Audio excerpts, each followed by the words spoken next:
কবিগুরু রবীন্দ্রনাথ ঠাকুরের লেখা প্রশ্ন। মা গো, আমায় ছুটি দিতে বল, সকাল থেকে পড়েছি যে মেলা। এখন আমি তোমার ঘরে বসে করব শুধু পড়া পড়া খেলা। তুমি বলছো দুপুর এখন সবে, না হয় যেন সত্যি হলো তাই। একদিনও কি দুপুরবেলা হলে বিকেল হলো মনে করতে নাই? আমি তো বেশ ভাবতে পারি মনে। সূর্য ডুবে গেছে মাঠের শেষে, বাগদি বুড়ি চুবড়ি ভরে নিয়ে শাক তুলছে পুকুর ধারে এসে।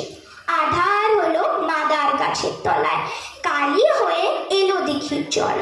হাটের থেকে সবাই এলো ফিরে, মাঠের থেকে এলো চাষির দল।